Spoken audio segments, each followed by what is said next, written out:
Hello boys and girls, Richard Dick Coughlin here, just with a quick video. I went out earlier today, I had to do a couple of things, and I decided I want, and a lot of people don't know this, but I can actually play the guitar. I stopped many years ago, after I realised that I was better at telling jokes. The jokes I told were less shit than the songs I wrote. And if you're going to do well in life, you've got to play, not to your strengths, but to the things you're less shit at. And so I decided I wanted to give it a go again, maybe do some, muck around on the guitar again, might even write a song or two. So I went out and got this, and I think you'll all agree that motherfucking thing right there, that makes a statement. That says things.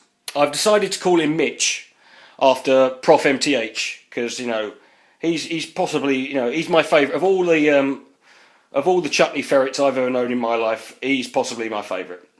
And I saw that and just thought of him. So, but the thing that pissed me off is I went to the shops, and the thing is, my favourite sorts of book to read has always been autobiographies. I like reading autobiographies by different people, and for me, right, an autobiography, there are rules for an autobiography. First off, you've got to have lived a full life, right? You've got to have it can't be done until you're at the arse end of your existence, right? Or that you've gone so far off the radar that there's no way back, right? Like Sir Ranulph Fiennes, right? Greatest British person who ever lived, right? His autobiography is fucking huge, like that, right? Steve Jobs, he waited till he died. Good man, right? But I'm just sick of these things. These days, it's been destroyed by celebrity culture, and you get things like people sign with agents, and it's in their contract that they have a 5-part autobiography. Wayne Rooney, I think, he's in his mid 25, 26. He's already had 3 autobiographies out. How many times can you keep telling people, I know what he does. I don't need an autobiography. He's in the papers every fucking week. I see him on TV. I don't care I don't want to hear about, him kicking a football and shagging old women, right?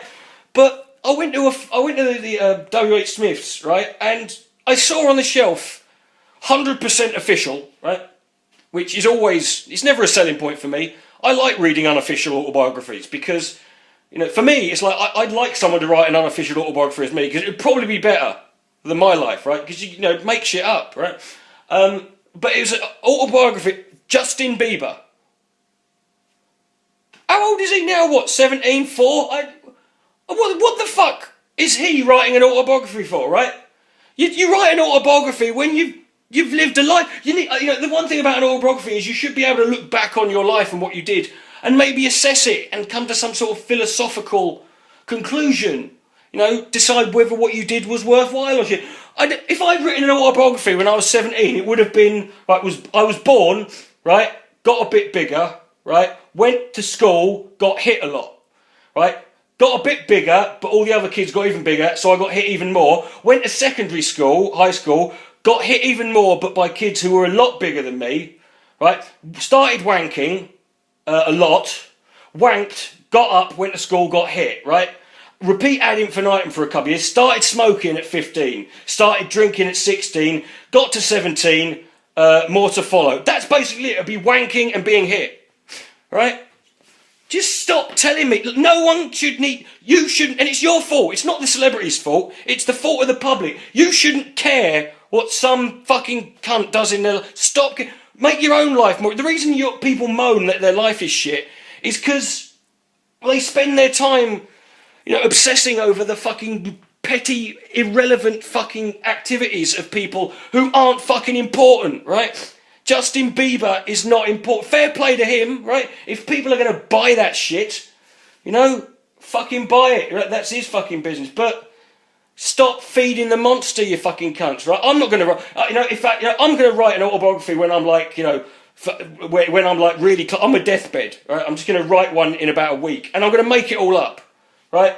I'm going to make most of it up, right? Because what's the fucking difference, right? Because we already know from history, from looking at religious texts, people believe any old shit they fucking read. And just for a laugh, I've decided on my deathbed, just to have, because, I've got a reputation of annoying people and trolling people and being a bit of a pariah here as an atheist on YouTube. I'm going to convert on my deathbed. You know, I'm not going to mean it, but I just want to I want to make sure the last thing I do really annoys as many fucking people as possible, right? That's what I'm going to do. I just wanted to get that off my chest. Richard the Dick Coughlin, 000. Good luck. Oh, one more thing. Can you not call your autobiography My Life? I've seen about 50 called My Life. Yes, I know it's your life. It's a fucking autobiography. I don't want a fucking instruction of... I don't want a sort of history of socket spanners or a fucking, an in-depth analysis of the history of fucking carpets. I want your fucking life. Put your life, not my life. You don't know fuck all about me. Good night, mate. God bless.